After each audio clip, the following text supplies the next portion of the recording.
Welcome back, family, to yet another episode of the Truth Be Told podcast, where I'll be telling the truth, the whole truth, and nothing but the truth. So help us, God. Welcome back to the channel, and thank you for tuning in to yet another episode. So let's dive straight into it, shall we? As always, you know I have questions, right? So, my question for today is, what exactly is it are you subscribing to? Who or what are you praising? So let's get into it, shall we? Too often we find ourselves unconsciously subscribing to things without being consciously aware of what it may entail entirely, right? As I like to call it, reading the fine print. This has literally been ingrained in us since our earliest years, especially within the school and education system.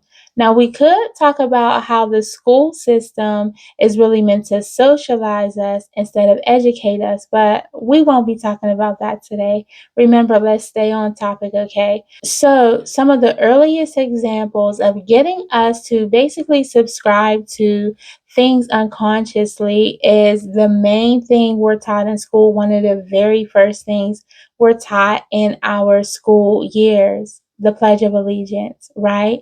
Now, what we must come to understand is this, that these concepts are intentionally ingrained within us in our earliest years, in those times where we're too young to understand really what's going on, and we don't have the knowledge or information to thoroughly assess what it is exactly that we're saying, right? And as we know, this continues out throughout our schooling, right? We continue to recite, remember, and regurgitate the very things that are stuffed down our throats without dissecting it further. What exactly does the words mean that we're saying?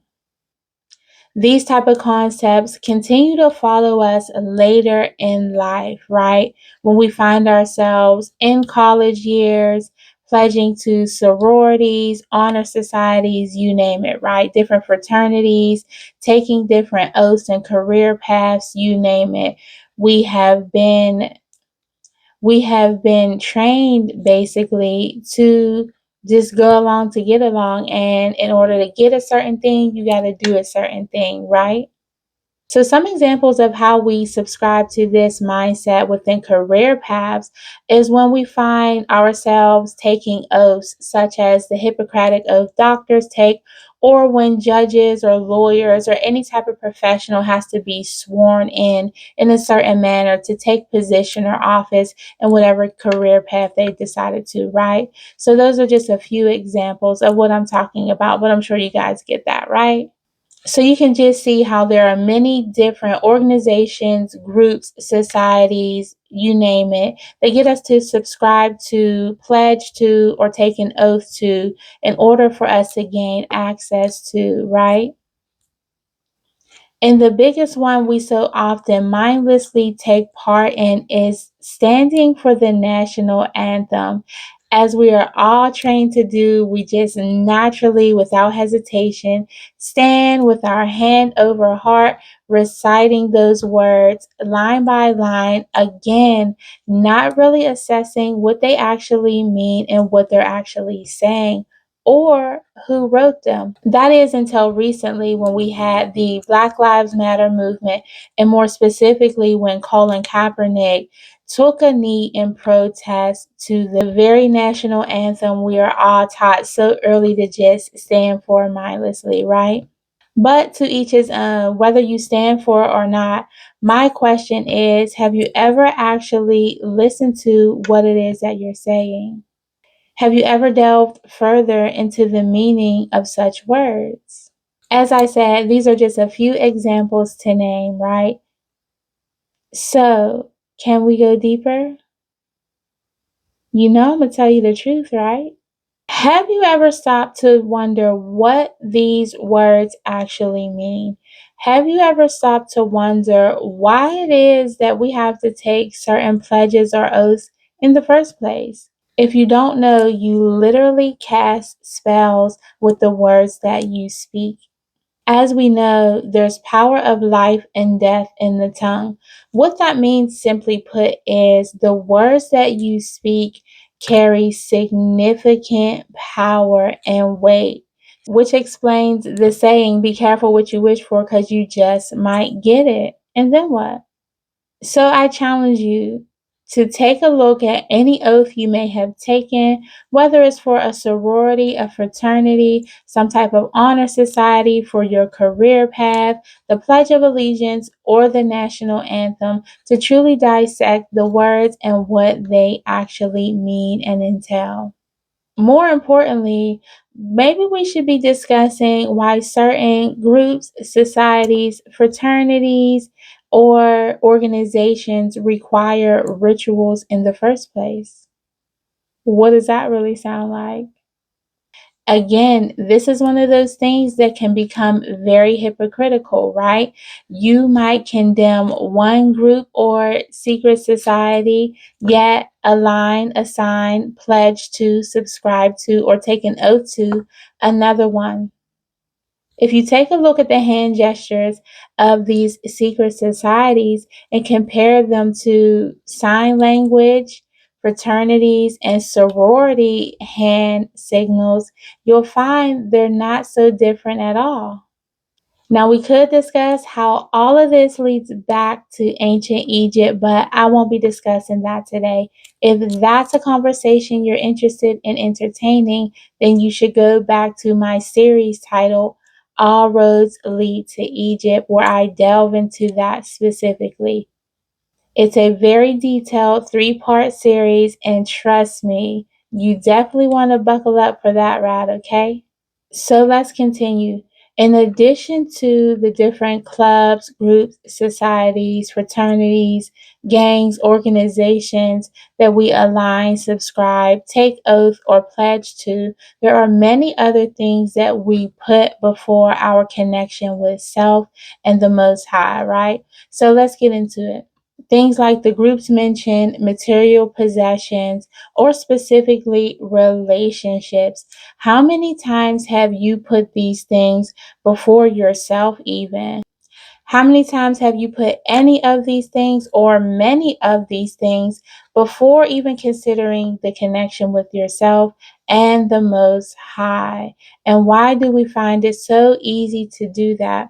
Does it go back to this type of mindset that has been ingrained in us since early childhood? Oftentimes, we're so focused on gaining material possessions, gaining access to different groups and organizations for a sense of belonging, like I mentioned in other episodes, that we tend to leave ourselves behind. We tend to not focus on the things that are really, truly important for us to ascend to our highest selves. As always, this is definitely a call to consciousness for us to consider how these things that we are putting before our spiritual wellness and ascension are really to our detriment at the end of the day. We must come to recognize how the things that we're holding on to are the very things that are weighing us down from ascending to our highest self, from ascending to our highest potential. And most importantly, what we must come to understand and recognize is this: when we are too weighed down by the things that we find ourselves attached to, not only do we not ascend to our highest version of self, and we don't ascend to the sun and plug into the highest power of source. Remember, I'm just throwing things out there, catch what you can. And as I always say, don't crucify the messenger, okay? So, some things we can all reflect on at the end of the day, right?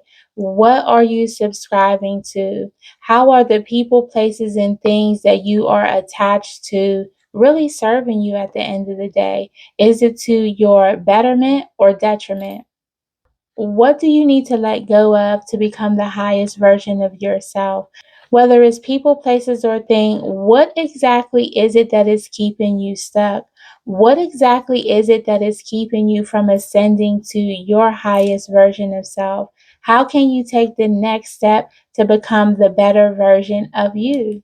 What is your spirit calling you to do?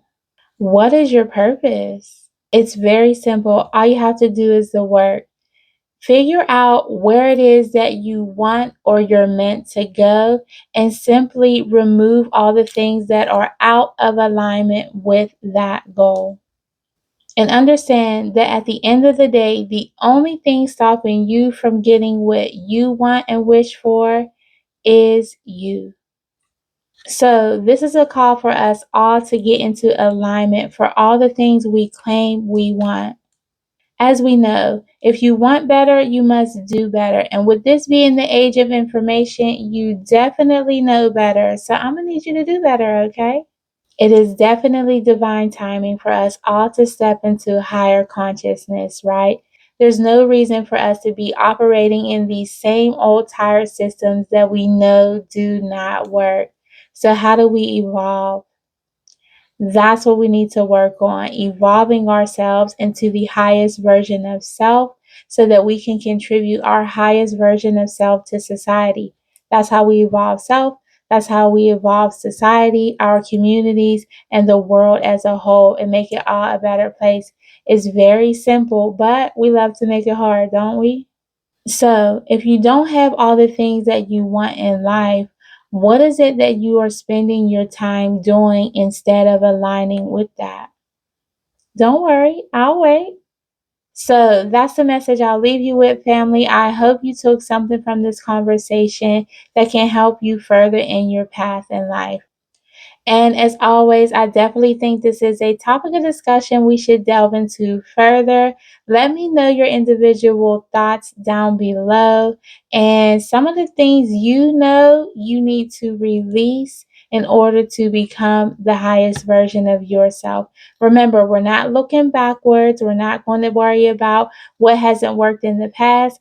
We are going to be forward focused and moving ahead towards our highest selves. So let me know down in the comments how you can better align with the highest version of yourself. As always, I thank you for tuning in. I appreciate all the love, likes, and support. If you haven't subscribed to the channel by now, what exactly are you doing? So you definitely want to subscribe to the channel so you can stay in tune with deeper conversations that we'll be having coming up soon, just like this one, okay? Remember to hit that notification bell as well so you can be notified anytime we drop the knowledge, all right? And y'all know, as I always say, truth without love is hypocrisy, and love without truth is brutality. As we know, fools multiply when wise men or women are silent, so we mustn't be silent. We must tell the truth, the whole truth, and nothing but the truth, even when it hurts. Until next time, peace, y'all.